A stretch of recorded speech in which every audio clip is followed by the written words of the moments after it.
Joining us now, MSNBC legal correspondent Lisa Rubin, also NBC's Vaughn Hilliard from West Palm Beach, Florida, and Mimi Rocha, district attorney for Westchester County in New York and former federal prosecutor. So, Lisa, what exactly do we know about how Judge Merchan reached his decision?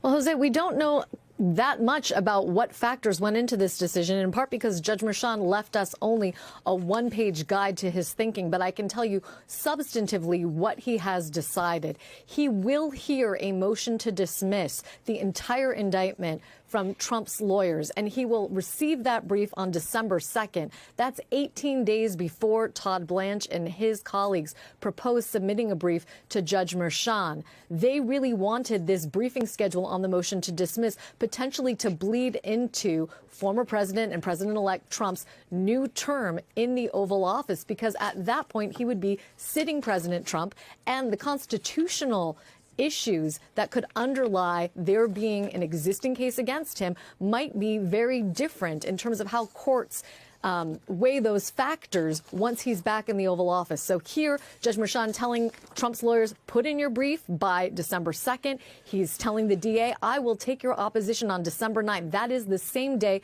that the DA's office originally proposed to oppose it. He is not allowing reply briefs, which means he is seemingly preparing to issue a decision, perhaps sometime before the holidays. And in calling off the sentencing, Jose, the other thing that comes to my attention is he's saying, I'm calling off the sentencing only to the extent that it was scheduled for next week. What he's not doing is saying the sentencing is postponed indefinitely. Only I'm calling off the November 26th date. What does that mean to me? That means we could get a ruling from Judge Merchan both on the motion to dismiss and the underlying motion to set aside the verdict. I can see a world in which Judge Merchan says, not only am I not going to dismiss the indictment, but I believe the conviction should stand, and I am either prepared to postpone the sentencing until Trump is no longer president after his next term, or I may even be prepared to sentence him now to something like time served and excuse him from having to attend in person, Jose.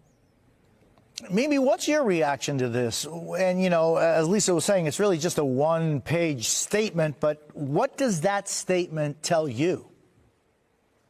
Well, I think Lisa's got it exactly right. You know, there's the judge is doing exactly, frankly, what one would expect a reasonable judge to do in this situation, which is to say we have to go forward with briefing on this very important legal issue about, you know, whether or not he can proceed with the sentencing and whether, you know, the verdict should stand. I think the judge, you know, then, as Lisa laid out so thoughtfully, has options in terms of going.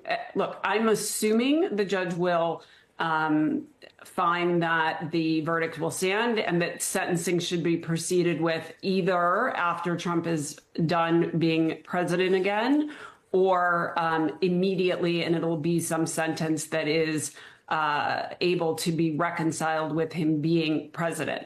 I say that not because I'm, you know, predicting what the judge would do, but just that seems like the reasonable outcome in this case. And so, I think, once again, it's a small step, but it is a step of the system continuing to function and work as best it can under these extraordinary circumstances.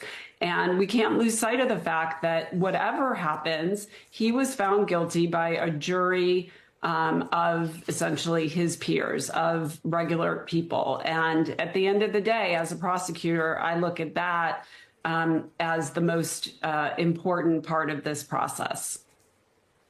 I want to bring in MSNBC legal analyst Catherine Christian, former Manhattan Assistant District Attorney. Catherine, good morning. So your thoughts first on what this is. And, you know, Mimi and Lisa were talking about the possible outcomes or decisions that Merchan could make. What do you see here? I think, and this is reading tea leaves, but I think if Judge Merchan was going to set aside the verdict, he would have done so already. That he is allowing the defense to file a motion to dismiss, and under New York law, that's considered it's called a Clayton motion, a motion to dismiss in the interest of justice, because the facts and circumstances cry out that this case should be dismissed. I don't think Judge Merchan will do that. I think he is being courteous and careful in allowing the defense to file their motion, allowing the prosecutors, the people in the state, we're called the people, not the government, to respond. It was noted that he said no replies will be allowed after. So defense files, prosecution files, that's it, and he'll make a decision. So, and as Lisa said, and his decision could be not dismissing the indictment, not set aside the verdict. I'm going to sentence President-elect Trump, time served, which means no jail, no probation, and then goodbye, go talk to the appellate courts. So, and I'm just wondering, Catherine, what were his options before Donald Trump became president-elect and will in January be president, in the sense of what are the possible things that Merchan could have sentenced Trump to if it weren't such an unusual case? If Donald Trump did not win, he would just be citizen Trump, and the sentencing would go on next week. And the judge could sentence him anywhere from nothing up to 4 years. There are 34 counts. They're all the same count, falsifying business records in the first degree. It can't be consecutive, meaning it can't be 4 years plus 4 years plus 4 years. So those would be the options: probation, a conditional discharge, the condition being you have to pay a fine, or a sentence of imprisonment. That is off the table now because we now have President-elect Trump. Vaughn, what are you hearing from President-elect Trump's team this morning? So far, nothing in these first few minutes since his decision came down. But I think that this is, as Catherine was just suggesting, right, 3 weeks ago, it was the stakes of this election were so high because instead of Todd Blanche and Emile Bove being concerned or too highly concerned about their client, the defendant Trump, potentially being sentenced next week just before Thanksgiving to jail time, they have been promised to be nominated to be the number 2 and number 3 position holders within the Department of Justice in his administration come January of 2025. And so I think that there is a lot at stake still here, as everybody was just outlining, for Donald Trump and his legal team, especially with January 20th inauguration on the horizon. Of course, there's a question if Judge Merchan were to indefinitely postpone the sentencing after Donald Trump's prison or after his presidential term, meaning that a sentence wouldn't take place more likely until 2029 or later, it would effectively leave a cloud over the course of his presidency. We should note, of course, just 2 weeks ago, he had seemingly in jest suggested that he would not run for president again.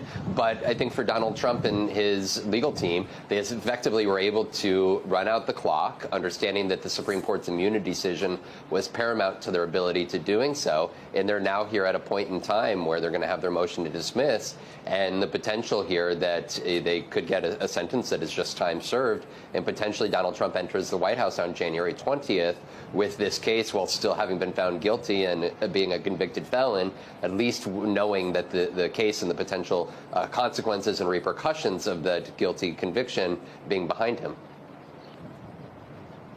I'm just wondering, Lisa, I mean, if that is, for example, the case, if you were to be found guilty, as he was, but I mean, he'd be entering, as Vaughn says, entering the White House as a convicted felon. I mean, that changes so many things. It certainly does, Jose, in the public imagination. But of course, Trump had been convicted on 34 felony counts before the election. And the fact that he hadn't been sentenced yet, and that's really the only remaining step here, I'm not sure how much that changes. The one thing I would caution everybody is that while Merchan may be setting this up so that he can proceed to a sentencing, there is an argument that former and future President Trump's lawyers have about how to avoid sentencing. And they still have an appeal and the federal appeals court with respect to their trying to move this case back to federal court on the ground that Trump is a former federal officer. And of course, he will be a federal officer again, and that they have federal defenses to articulate. They tried that a couple of months ago in the federal courts here in Manhattan, and they were rejected by a judge. But they've got an appeal that's still pending. The DA's brief in that appeal is due in mid-January. And so if there are signs that Judge Merchan is going to proceed to sentencing, watch for them to rush to that federal court and ask for immediate relief, because the federal statute essentially says if you are trying to remove a state criminal case, you cannot proceed to sentencing. And that is what former and future President Trump's lawyers are counting on in terms of trying to make an argument up through the federal appeal system, potentially up through the Supreme Court, Jose. And you're saying mid-January by that decision? That would be, and is it before the 20th? Not mid-January before the decision, mid-January in terms of when the Manhattan DA's brief is due. Right. And so if Judge Merchan is trying to move to a decision on sentencing or indicates he's willing to do so before the inauguration, before that brief, count on the Trump lawyers to rush to the Second Circuit. That's the U.S. Court of Appeals that oversees Manhattan and New York, Vermont, Connecticut, and make an argument that he can't proceed to sentencing while that appeal is still pending, because that federal statute says if you are trying to move it to federal court on the grounds that you are a former or future president and you've got some federal defenses in your back pocket, it's unlawful to proceed to sentencing. That's something that they are hoping to be able to articulate to a federal appeals court sometime soon, Jose.